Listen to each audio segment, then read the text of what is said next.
Welcome to episode 2 of Olympian Philosophics. My name is Sean. And I'm Wolf. Welcome to episode 2, where we ask the question of what happens when one does not practice philosophy. Very bad things. Very bad things. Dogma, perhaps? Yes. I remember when we talked about all of those different underlying assumptions that you hold in life, I'd called out one of them as being dogmas. And that is true, but I think dogmas exist in a very specific type of belief, and we should dig into more of what's special about them. Mm-hmm. Would you agree that there are both secular and religious dogmas, for example? Yes. I think it's not inherent to the nature of the belief, like in terms of whether it's spiritual or not. It's more about the sort of the way in which the belief is held and reinforced. Mm-hmm.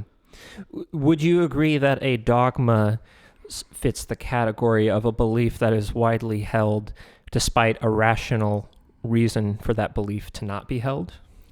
I think that's part of it, and we can dig into a little more unpacking of that maybe as we go. But yeah, I think that's a good starting point. Absolutely.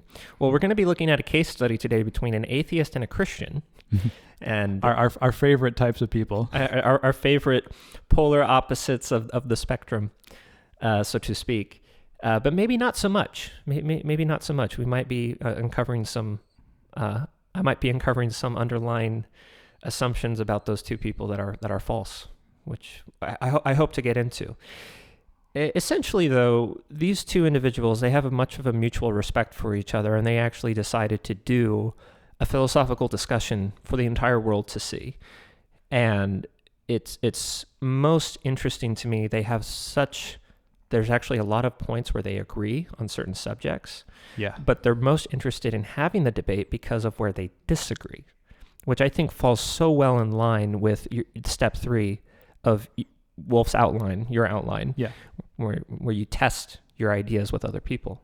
Right. Yeah, I think that there's a certain bravery that comes with even being willing to expose your beliefs to alternate theories, and there's a civility to it that is all too uncommon these days. Right. And that, for me at least, speaking for myself, I would never claim to speak for other people. Maybe that's part of the problem of today, people speaking for other people. That might be part of it. Might be a part of it, an aspect to the issue. But just diving into it, the topics that they actually choose to talk about, the atheist and the scientist, have to do with dogma. Mm. And it's such an interesting contrast because to what we talked about in the first episode, where you outlined very articulately what you think a good method for practicing philosophy is. And they are actually choosing to do that. But what's interesting is what they are talking about is what can go wrong when people don't practice philosophy. Yes. When people don't question their underlying assumptions, when people don't question their dogmas. It's it's a beautiful thing to watch, actually. Just on as I was watching it, I felt very fortunate that such a thing could happen. It gave me a little bit of hope. Yeah, we need more of this, please. Please, we're engaging in it right now. So the Christian actually starts the debate by citing Carl Rogers, a psychologist, and says that in couples therapy, something that's very important to do is to say what you think the other person believes until that person agrees that what you've said matches their beliefs. Interesting. So it's kind of like making sure that you're really hearing and understanding the other party. Yeah, it's active listening, and not only that, it's not just saying what they've said back verbatim. Yeah. For example, if there was a husband and a wife, and the husband was telling the wife, I really don't like it when you leave the towel out, or like you don't hang up the towel. Yeah. And an example of what not to do would be maybe her saying something like, oh my gosh, like I'm not the kind of person who would argue with someone telling me to pick up after myself, so I can't think of a pernicious response to that. But you can think of a pernicious response to that, I'm sure. Like, oh, so you're just saying that you don't care about me, like something like that. Or if the wife says that she's cold all the time, she says, well, you don't care about me, and the husband's like, well, why do you say that? And she's like, because you didn't get me a blanket when I was shivering. And I'm like, that's okay. And he might say, okay, so you're saying that because I did not anticipate your needs, that I don't care about you? And if she says that she agrees, it doesn't matter what the dynamic is, but that's just kind of how you would employ that. Mm-hmm. You're trying to get an insight into someone's subjective reality. So that way, it's almost like tuning an instrument. Yeah. It's a form of empathy, I guess, right? Yeah, to have the willingness to sit and listen to somebody kind of say what their grievances are. Which, not on a side note, I mean, that could be an aspect that our society could use a lot of improvement on. It's just being able to listen to people. Mm-hmm. And it also seems like you're really synthesizing their thoughts into your thoughts. It's kind of like what I had said, where when you're listening to opposing viewpoints, you want to be able to advocate on the behalf of things you don't necessarily agree with, but at least you understand well enough to explain. Right. It's actually goes in line with steel manning, which is the opposite of the straw man logical fallacy. Right. Well, let's get into it. So I kind of want to go off of memory the points that each of them lay out and try to, as best we can, see if we can pull some threads in their arguments and maybe what's good and what's bad about them, some of the things they say. Sure. The Christian starts out by asking the atheist, yes, would you agree that moral relativism and arbitrary moral absolutism are both equally pernicious? I'm guessing they agreed on that. For the most part, I think they do. Now, Wolf, do you agree with that? I do personally agree with that. I personally agree with that too. Okay. So all four parties are in agreement on that statement. Off to a good start. Now here's almost immediately they start to differ though. Yeah. So the Christian is sort of asking what is dogma? The atheist is asking what is dogma, and they both have their own assumptions about what that is. Mm-hmm.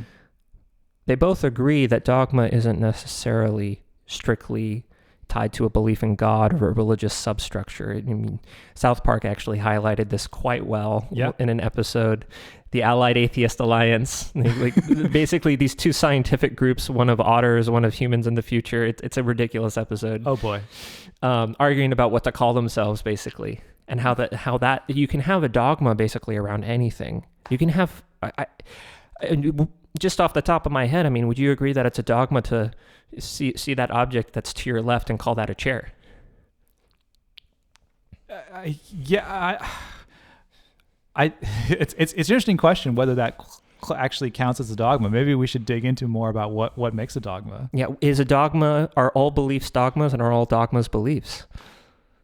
I would say all dogmas are beliefs. I think a dogma is definitely a form of a belief, but I don't know if every belief has to become a dogma, though. I agree, actually, for the most part, yeah. Yeah, I would like to actually propose, if you will allow, yes, that there's sort of like a spectrum or a different, shades of beliefs.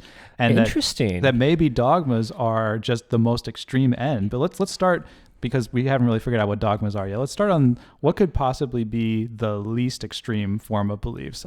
Things you might call like a hunch or a guess. It's like, I think it might rain today is, like something on that very weakly held belief side. And this is something you don't really, it doesn't really cause you to reorder your whole life around them or structure all your thoughts around that belief, right? Mm-hmm. You don't necessarily change that much based on you having a very loosely held belief, right? Right. But I think a dogma, to your point of, is it going to rain today? A dogma might include, we think it is going to rain today, so let's sacrifice a virgin. Well, yeah. So to appease the gods, right? I mean, I think the atheist makes the claim that that's a sort of subtext of dogma that's actually more like very historically relevant. Right. So then obviously you're starting to allude to, on the very other extreme, we have these things that are not weakly held, that are strongly held. Mm-hmm. And these are the things that you'll, like organize your whole life around. And most importantly for our discussion right now, that basically aren't open for discussions. The things that are like the, do not touch, the third rail, whatever you want to call these are the things that we don't even talk about them. They just are. Right. And in the atheist's defense, he does highlight quite accurately, I think, about how many of the Judeo-Christian religions have sentences or paragraphs or ideas about ethics that are, I think, questionable to our intuitions. And that's the claim he makes, that we all have sort of a universal intuition about what is right and wrong, and it is based in biology. And I would actually tend to agree with that. I think that morality actually has its foundations in survival. For example, if we were in a hunter-gatherer society, and the economy of the tribe that we were in, where you had a little bit of a division of labor, maybe, Wolf, you'd be a really good medicine man, but maybe I'd be a good hunter, or vice versa, but then you'd have other people in the tribe who had characteristics and abilities and traits that, when shared, could actually benefit the tribe as a whole. Right. Yeah. There's sort of that tension there between what's most important for my own personal survival, but then also what's going to ensure the survival of the species as a whole, right? Right. And it's so strange to me to be living in a time we're talking about traditional gender roles. But I mean, it's just like in that hunter-gatherer society. I mean, if women were out hunting for big game, let's say, that would be an incredibly disadvantaged evolutionary step. I mean, if that was a social construct of our ancestors, it actually probably would likely lead to the extinction of the race, because a woman who is carrying a child, putting herself in danger of, say, hunting a woolly mammoth or a saber-toothed tiger, or just exposing herself to the elements unduly, while the man is not necessarily shouldering the burden of actually caring for the fetus while it's in her body, it leads itself to a sort of disproportionate burden on the evolutionary cycle. You hear what I'm saying? So it makes sense that, for example, in reproduction, like, hey, men and women need to have certain ways that they interact.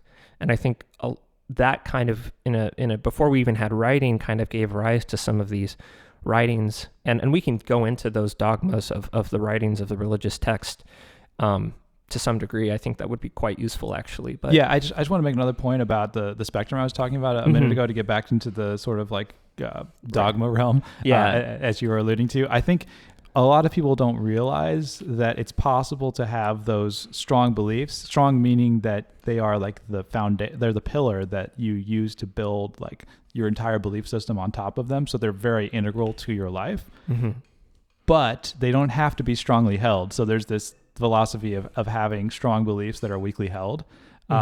It sounds like an oxymoron in a sense, but I would advocate that is the realm that most political thought should happen in, or sorry, not political, most philosophical thought should happen in.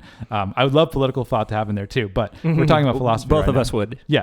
But in this case, for the purposes of philosophy, it's to have a well-built, strong system of values or beliefs, let's just say here, that you've built up, that you can advocate on behalf of, but the open-mindedness to go along with that, such that you can still question that set of beliefs and improve it over time, right? That's one of the other features of, or shall we say bugs of dogmatism, is that they can't improve based off of past like historical or experiences, things like that, right?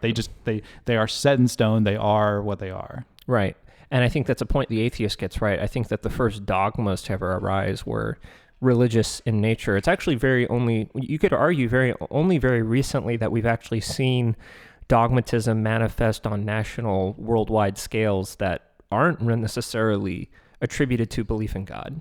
Yeah. I think the turn of the 20th century actually highlighted that quite well when Friedrich Nietzsche said that God is dead, we have killed him, and also said we must create our own beliefs. Well, that's when you had the rise of a lot of totalitarian states of various, they weren't even necessarily the same political affiliation. Yeah, I think, I don't know if we want to get into this right now, but there's a certain part of human nature that does have a desire for those. And so in the absence or in the vacuum of dogmas, we start inventing our own. Which I think it comes down to a social contract theory. By the way, I was thinking about this in terms of the United States. One of the things that's so interesting about its dogma, because it does have a Declaration of Independence on a Constitution, which I would argue you could say is like the dogma of the United States in a way. It definitely is, and one of the features about the Constitution that is nice though is that it's amendable. So at least it's not so set in stone that it can't adjust over time. Not only that, it does build upon itself. So the very first amendment to the Constitution is the freedom of speech, which the Christian actually argues that the ability to practice truthful speech freely is what allows us to undo dogma.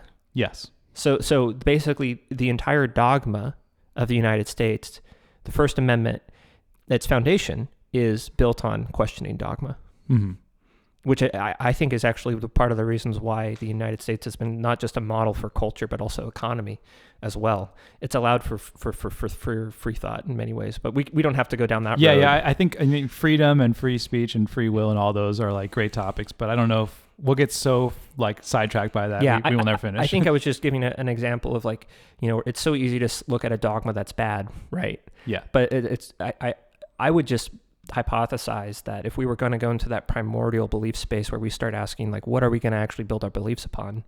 Having the ability to question beliefs is a good start. Yeah, and I think you were just talking about how people all out. We're starting to cast dogmas in the very negative light, but I think we also should identify that there are potentially good dogmas to have as well. Like a lot of like, for example, a lot of scientific result, or a lot of the scientific method is built off of this dogma that we naturally have, that the future will resemble the past or the present, right? That the systems will continue to operate the way they have been operating in nature. And that the only reason we believe that is just because we believe it. There's no like other real reason to believe it.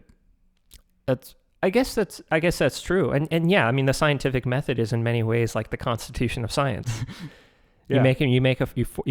But what's interesting is it's amendable. It's fluid. Yeah. You can either start with a hypothesis and then make observations, or you can make an observation and start with a hypothesis. There's the aspects of science that make it so wonderful, in my opinion, is that it allows itself to update itself.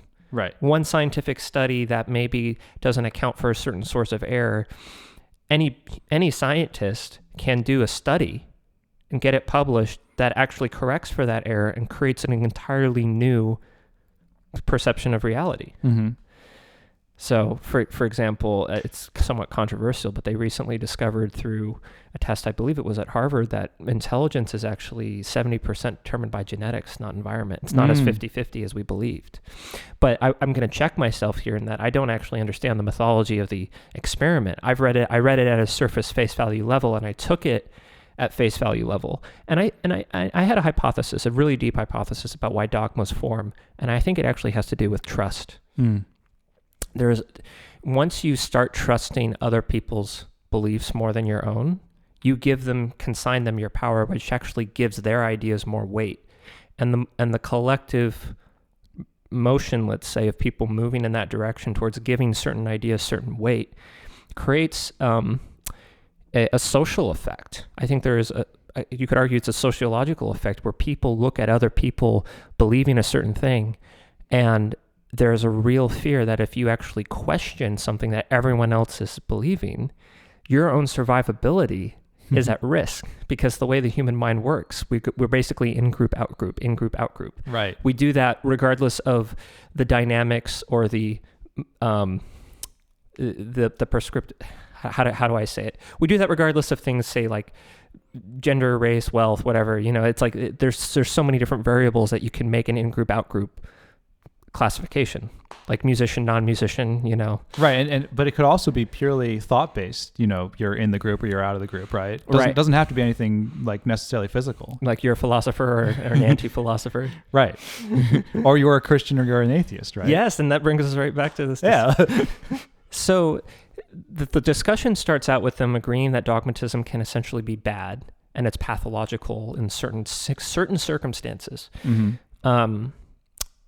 The Christian makes the case that secular dogmatism, which I would argue rose in the 20th century, and before that it didn't really exist, is just as pernicious as religious dogmatism. Now, do you agree with that? I do, but I think it's going to be interesting to unpack that because the non-religious forms, I guess a lot of them take on more of like a political nature to them. They can, or like a scientific. Or scientific, but I think the two become intertwined in some situations because in order for science to become dogmatic, it has to have certain political power behind it, I think. That's certainly very, very accurate. Well, and that's something interesting, power, right? So I think touched upon that, for example, and I'm going to criticize the religion that no one is allowed to criticize, Islam, which the atheist is actually probably most strongly against. Yeah. Not so much Christianity, but... It tends to be one of the more extreme examples when we come to the religious dogmas, right? Yeah. And actually the Christian lays out a pretty good hypothesis for why the Islamic dogmas, not the beliefs themselves, but the cycle of believing something without updating it is so dangerous is, well, the person that they're striving to be like was a warlord who was also took sex slaves. Yeah, that's I don't know if we want to go into that. Yeah, and one of the things that in the Messiah of the Christian faith is not, that we can all agree on, he was not a warlord. Mm-hmm. Not only that, but there's I think a more fundamental and actual functional difference between particularly Islam and Christianity, is that Christianity allowed such a separation of church and state. A lot of the Islamic societies do not, which is kind of interesting. So there's the separation of church and state happened with the Enlightenment. But I that wasn't an innate feature of Christianity, though, because the two were very closely connected for early Christian period, right? And that's actually very true. I'm really glad you brought that up, because Enlightenment actually came despite Christianity, maybe. Yeah, I don't know if that was a feature of Christianity or if that was more of just a accident that happened in spite of Christianity. Mm-hmm. But I also want to say that the Christian, I think Christianity has a willingness to update its tolerability to people who don't follow its dogmatic beliefs. I think it is much in that sense. I think there have been more revisions to the dogmas there, especially because of the whole nature of the Old Testament, which then sort of became superseded by the New Testament, all the different iterations of that doctrine that have happened over time, right? Right. So there's a little bit of there's a little bit more willingness to update the dogma sort of built into that system. Do you think that maybe it's not the fact that dogmas exist that is bad? Have you given thought to maybe it's the fact that dogmas are unchanging that's bad? I think you're playing a little bit of semantic game there, because to me, if something is changeable, it's no longer really a dogma at that point. That's part of its essential feature of dogmas to me. So it's a paradox. Yeah, I don't know if that would even be called a dogma anymore. Okay. Huh. This is such a deep conversation, because we're talking about what we believe about the nature of belief itself. Yes. We're back to that same problem that I introduced in the first episode, where like, how do you use your brain to analyze itself, right? Mm-hmm. How do you use your brain? Yeah, exactly.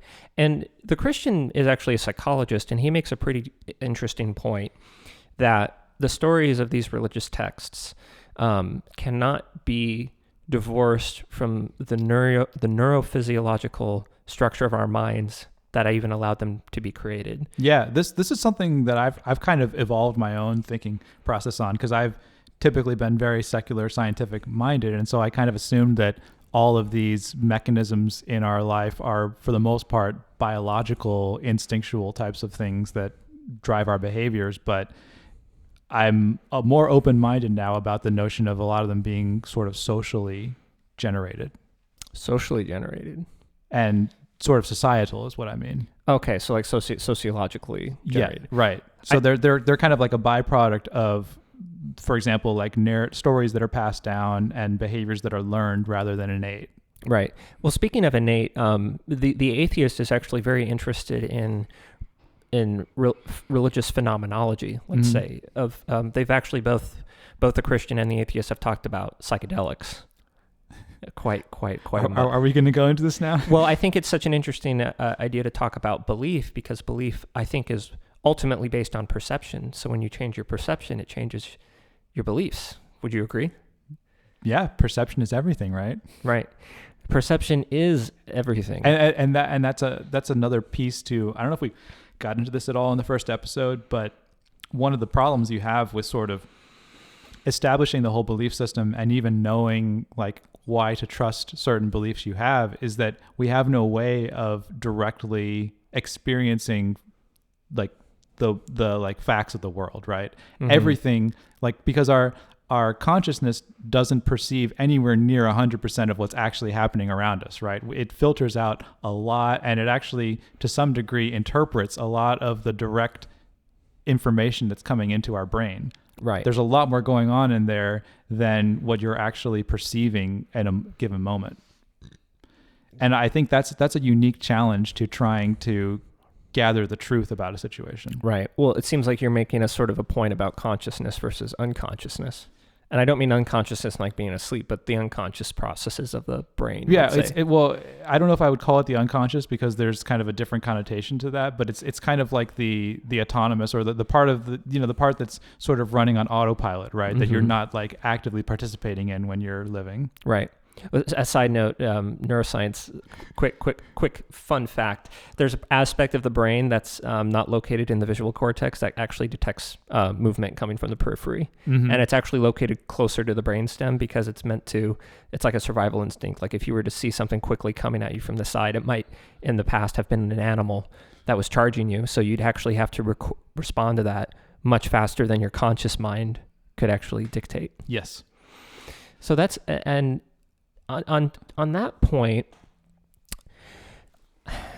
when I think of religious phenomenology and how that maybe arises to the level of dogma, I think that that's the fuzziest resolution that exists to my perception as to how do these prophets, let's say in the past, like whether it be Jesus or Mithra in the Persian tradition or Muhammad, what happened in their minds, because you cannot just differentiate, you cannot separate their experience from their own mind. So what was happening in their mind, or the minds of the people at the time who wrote these books? Where was the source of inspiration coming from? There is a book called The Immortality Key that does touch on about how there was a lot of psychedelic use in certain religious contexts. Mm-hmm.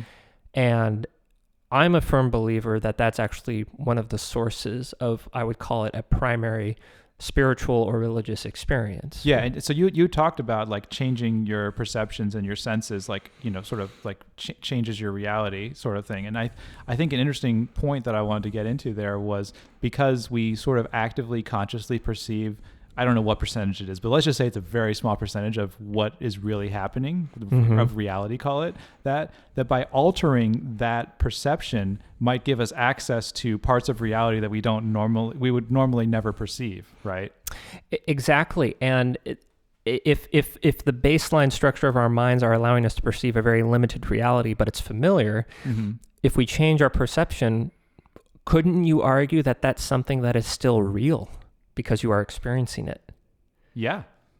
I would. Yeah. Defining what's real becomes tricky. Well, so. like the atheist makes a point towards about the hour mark in the debate about how there's a very clear distinction between hallucination and objective reality. Mm-hmm. But as you've just said, and I agree with, it's almost very difficult to have a measure of objective reality if there are these substances that change our perceptions. So I think that's kind of a problem. On a side note, one of the hypotheses I've been working on Dogma is sociologically, there's obviously very widespread access to a certain psychotropic substance that's getting legalized all over the country. Yeah. And in my own experience, I've actually used that same substance to have what I would call primary spiritual or religious experiences that are very difficult to explain in this level of consciousness, the sober consciousness that I'm in right now. But I almost wonder if, I want to talk about Carl Jung a little bit because I think it's interesting. He was describing a schizophrenic patient that he was treating. By the way, for reference, Carl Jung, very prominent, one of the founders of modern psychoanalytic theory in the modern 20th century, good friends with Sigmund Freud for reference. Yeah. He was describing a patient that stuck with him. He remembered it, not knowing why he remembered it. The patient was looking out the window directly into the sun, describing a disc that actually was like moving on the sun. It was almost like as if you were to look into a bowl of water and you notice the reflection of the sun kind of moving and shimmering. It was almost like there was a disc superimposed over the sun, and as the patient moved his head, the disc moved side to side. And he was saying, "Look, you see now, you see the disc. That is where the wind comes from." And Carl Jung thought, well, this guy's crazy, like But it stuck with him because it appeared that he was having a sort of strange experience. 4 years later, a German anthropologist, I should call it a mythological anthropologist. So he compiled a bunch of old spiritual ideas, basically from, I believe it was pagan Germanic tribes, if I'm not mistaken. Okay. And there's a process by which it describes looking at the sun in the exact same way that the patient described. Which, in my own experience, by the way, just for personal reference, I have experienced things to such a degree that I have had to be hospitalized, let's say, under the term of schizophrenia. So I'm someone who's very familiar with that form of consciousness and the sober state of consciousness that I'm in right now. But it's very interesting to me that there can be an almost sort of shared hallucinogenic experience in some instances. Bill Hicks actually described taking a mushroom trip with his friend, and they both experienced a UFO coming down and telling them to like save the world or something to that effect. Yeah. So, I mean, that gets to an interesting point of if we are altering our perception in a similar way, like if the substance, let's say, has similar effects on the two individuals, will that lead to them having similar similar different experiences in their lives, right? That's so interesting. So, and this brings up a really troubling point, actually. It's really troubling.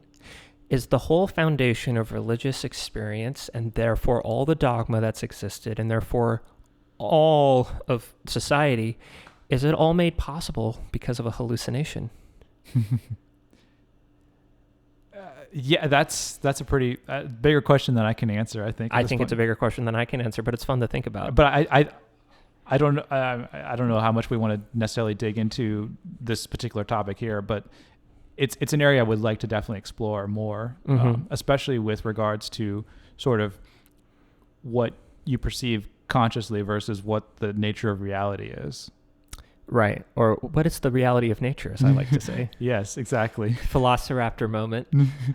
or if you prefer, lines from great philosophical films such as The Matrix, there is no spoon. There is no spoon. By the way, who determined that thing that we use to put porridge in our mouth is a spoon? Like, how do we determine what that is? I think I mentioned this earlier in the podcast. Is that a dogma? Is the simple ascription of language to an object that exists, is that a dogma? So I think that a formalized language that's agreed upon by a large group of people is it's like a lighter form of dogma, right? It's something that we all agree to do just because it's convenient, just because we all buy into it, if you will. Mm-hmm. But I think language obviously can evolve over time, and it can adopt new thoughts and new things like that. So I don't think it's fully on that other end of the spectrum in terms of dogmas. Language is a little bit more adaptable than I usually think of. Mm-hmm. Well, it's so interesting you mentioned words changing. So I was listening to a podcast by Jocko Willink, who's a Navy SEAL, and he was talking about the Gulag Archipelago, which he actually spoke with the Christian guy about, the Christian psychologist, let's say. Yeah. Some of you might be familiar with who this person is, if you can pick up on the hints. But anyway, there was a term back in Soviet Russia called kulak. And the kulaks were farmers who had just risen out of poverty. They were no longer serfs to the Tsar. And they had kind of worked into what was essentially the middle class for the time. Mm-hmm. Kulak eventually came to mean anybody that had any surplus goods to sell. And it actually became a derogatory term. So the kulak used to just mean someone who farmed their own food, but the connotation of the term changed dramatically to the point where it was almost seen as a slur. Wow. So I think that's more of a function of human beings than it is objects, let's say. But do you think there's a problem with changing language? I don't think there's not innately a problem with changing language. I think as long as we agree. As long as we agree. Yeah, I think during the transition period where some change language and other people's don't change language, that's where you run into problems, right? Right, and where you can't come to an agreement. Yeah. Pretty relevant, I would say. Yeah, and yeah, exactly. Yeah. I think the other going back to some of the assumptions that we started with, there's the whole concept of moral relativism, but there's also the idea of having relativism in terms of ideas and what they mean and how you interpret them. And I think that we need to be careful there, because it's possible to sort of allow too much flexibility in our language, is what I'm saying here. Like there's a very delicate balance we need to strike. Right. So like, for example, if I call everything a spoon, then I'm basically saying nothing. Yeah, exactly. There's a point where you water down words and you no longer have meaning if you let them apply in too many new situations, right? Oh, wow. I mean, this is, talk about, my brain's is hurting analyzing my own brain just talking about this. Yes. But, okay. So I don't know if we'll get to an answer as to maybe what's worse, secular dogmatism or religious dogmatism. That is, we don't actually have to talk about that. That's just what the atheist and the Christian were discussing. But can you outline maybe the points of commonality that actually maybe lead to the formation of a dogma? Have you given any thought to that? So you're talking about regardless of whether it's like spiritual or secular?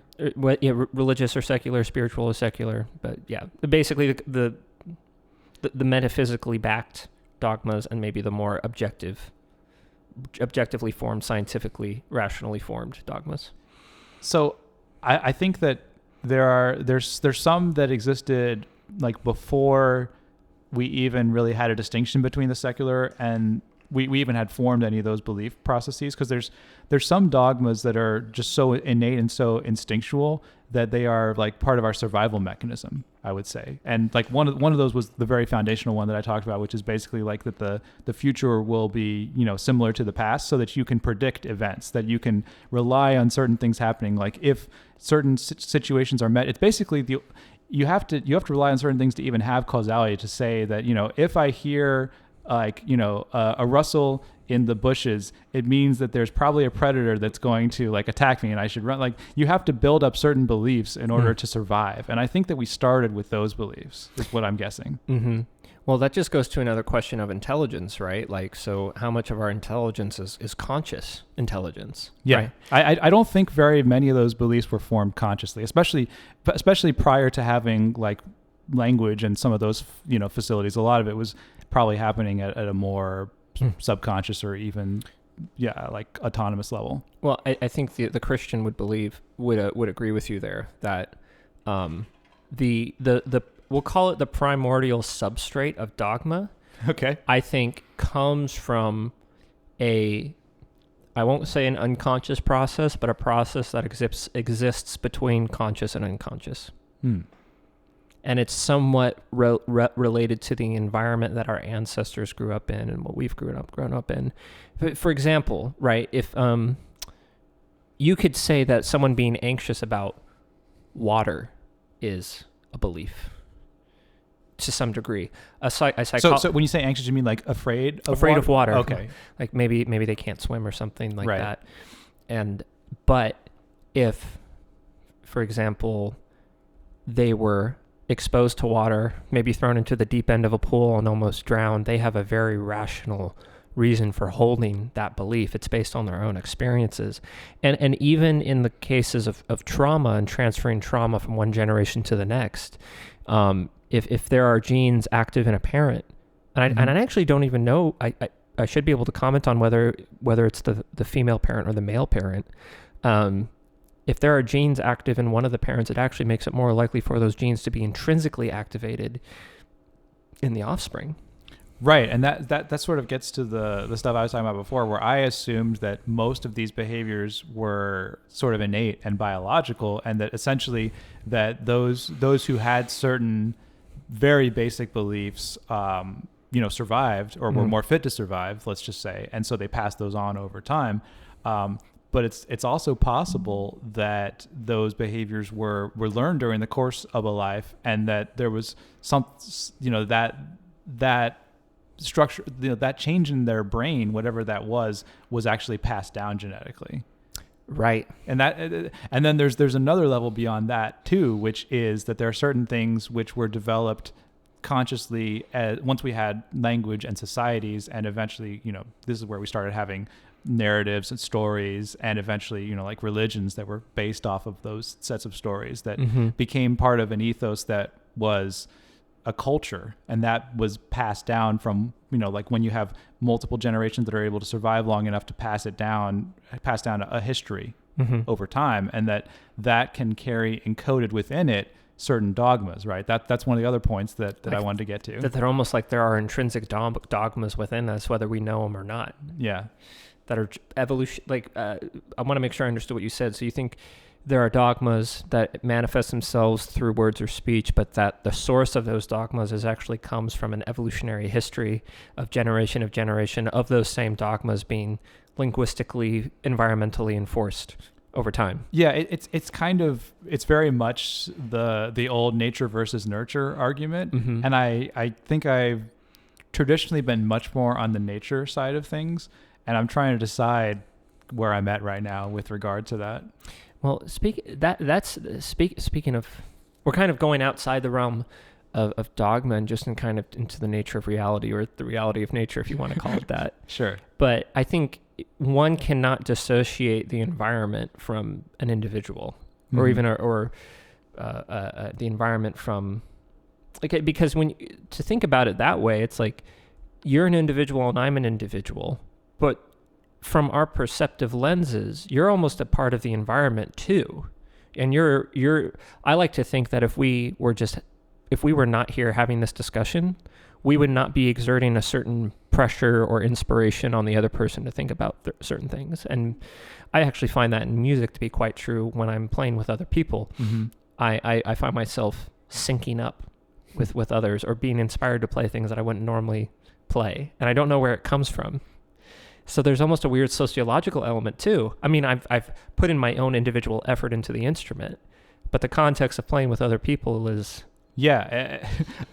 I don't want to go down this road now, but I just want to bring up the concept of, once you sort of like the combination of like multiple conscious minds, does that form its own like form of consciousness, like higher level consciousness, right? Right, like a super consciousness. Yeah. Well, which sounds kind of like what you're talking about. Well, neurophysiologically, I think our ego actually exists in the prefrontal cortex, which is the most recent part of our brain to develop. It's basically all the gray, squiggly stuff. But then we have a midbrain, right? Where we have our amygdala and our nucleus accumbens and things of that nature. And then I can tell you've studied a lot more of this than I have. Sorry for if I'm losing you, but then it goes all the way down to the pineal gland, right? Yeah. So I think I posited this question to you as like, is everything in the brain part of the mind? It's interesting to think about, because the brain stem controls our heartbeat, right? Right. So that in many ways, but it also depends on what you consider the mind, right? Because we just said that there's very little that's actually happening in the brain that you're like consciously perceiving of. Right. Well, I mean, I'm not making my heartbeat consciously. Yeah. Right. Right. But you can actually train yourself to do so consciously. Wim Hof, great meditation teacher. Everyone should look him up. He goes into that. But I want to get back to a little bit of the point of, our personalities kind of exist in the outermost regions of our brain. Yeah. But deeper than that, you've got areas of the brain that control things that we all commonly can relate to. Things like a sex drive, or the fight or flight response, melatonin released for sleep. I mean, those are all things that happen in the brain. I would argue they also happen in the mind, and there are unconscious thought processes. And, the idea that I think my personal hypothesis is that dogma, whether it's religious or secular, it is a sociological phenomena. I really believe that. It's a process of, if you see other people believing something, you are more likely to believe it yourself. And it doesn't matter how it originates. It can come from someone having a transcendental spiritual experience on psychedelics. It cannot. But if there's someone who is putting that information out there and loudly espousing it, and one person maybe is questioning it, let's say, like, why do you believe that God was a man and not a woman? Just a hypothetical argument. If the person shows that they have power and force behind their belief, that I think is a confounding variable in dogma. if someone has a belief and the very act of challenging that belief puts you in harm's way, back to our question of morality being linked to survival, then you can almost argue it's, regardless of the strength of the belief in the given moment, your instincts, your natural survival instincts might dictate that you might at least feign believing in that dogma in order to promote your own survival, which I believe is a foundation of morality. Do you agree with that, or is that convoluted? Yeah, I'm still trying to unpack kind of what you're saying here. I'll try to say it in different terms. So let's say you should be a vegan. Okay. Yeah, are you going to convince me now? I'm going to convince you, and if I can't, I'm going to intimidate you into doing so. Ooh, that's a scary proposition. Can you imagine an angry vegan being like, "You eat animals, you sick person"? I could convince you to be vegan for your own benefit. Mm-hmm. That's one way to go about it. I could say, "Hey, it's good for your health. It's good for your liver. It's good for all of your internal organs. You're also helping the environment. You're not eating animals, which put out CO2." These are some of the arguments that people cite for being vegan, right? Right.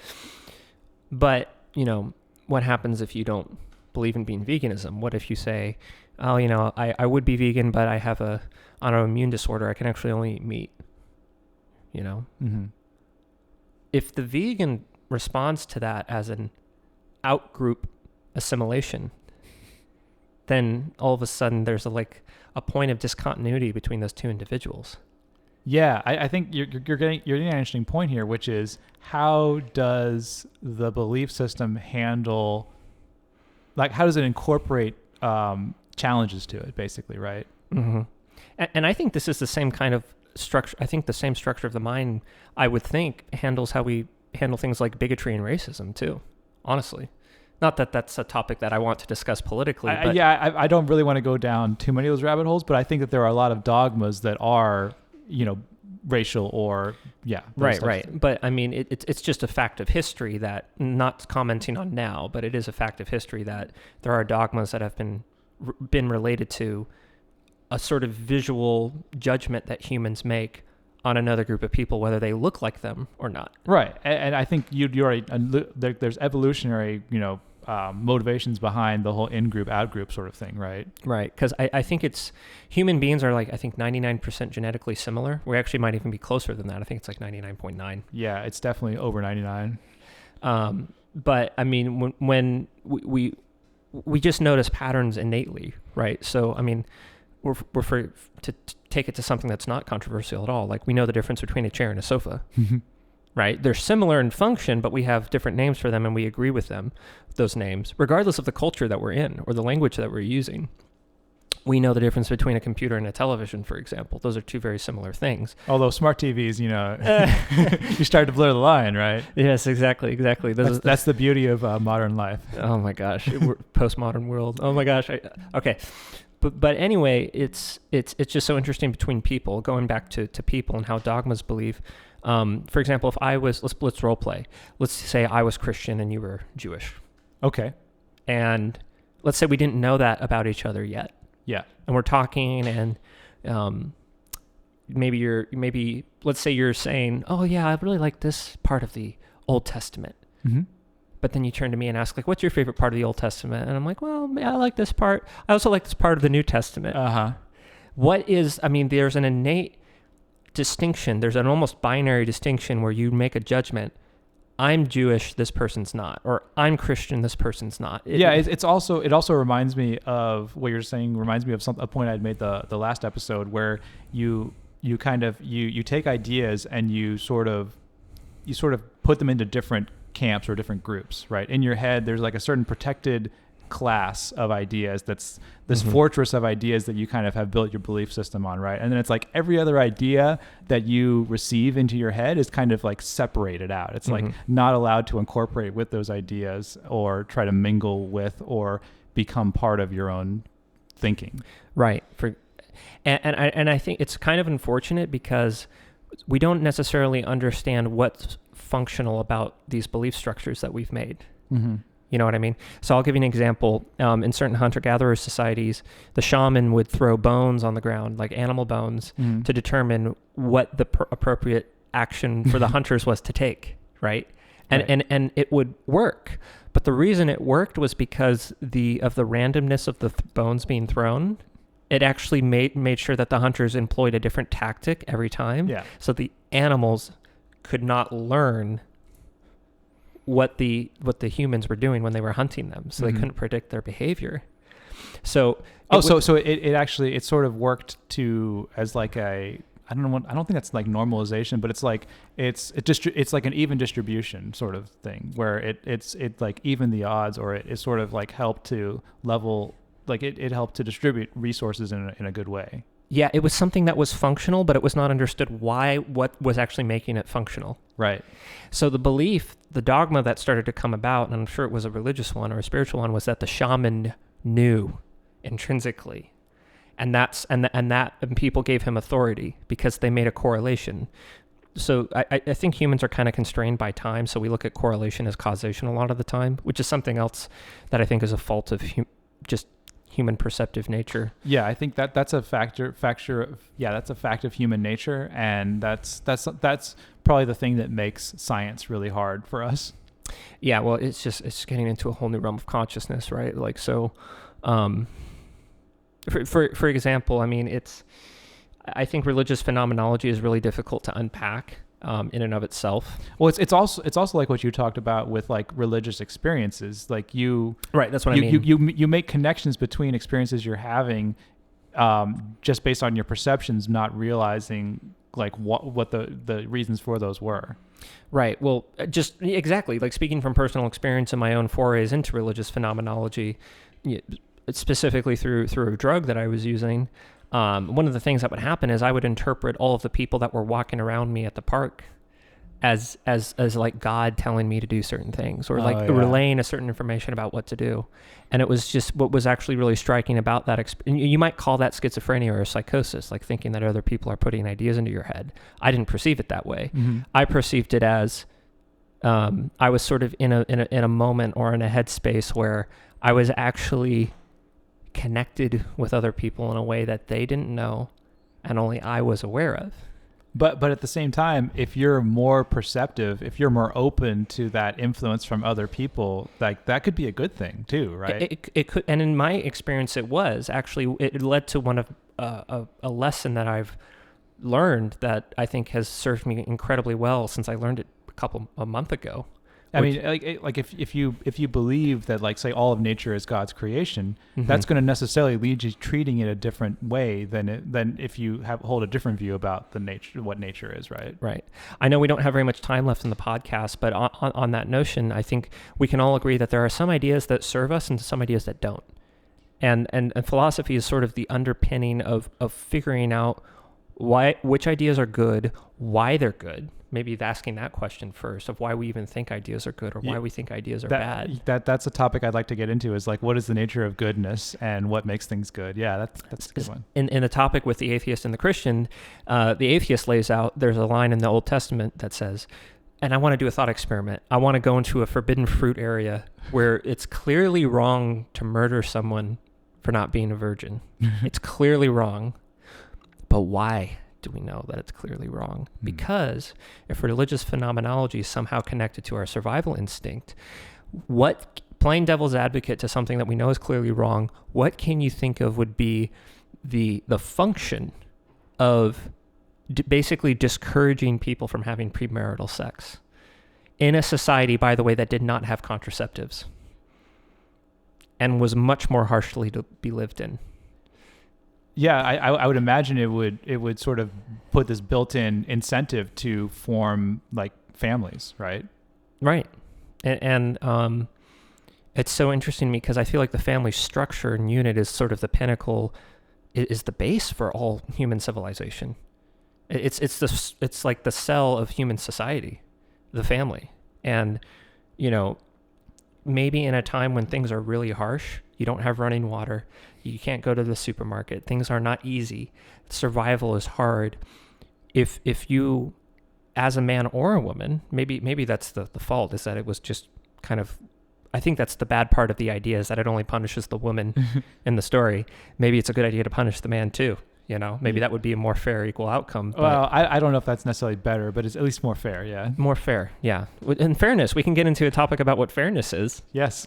But from an evolutionary standpoint, it's like if you were to be a person who engaged in premarital sex and you got pregnant and you didn't have that sort of cultural covenant between the two individuals to basically look after each other, that could be pretty catastrophic, don't you think? Yeah, for sure. Like in terms of like putting in a societal incentive to like care for the family, right, and to raise the children and all those sorts of things, right. And from an evolutionary standpoint, like what if the woman had lost her virginity 2 weeks before she got married and actually ended up getting pregnant with another man's child, and the man who gets married thinks he's raising his own kid, but is actually raising another individual's child?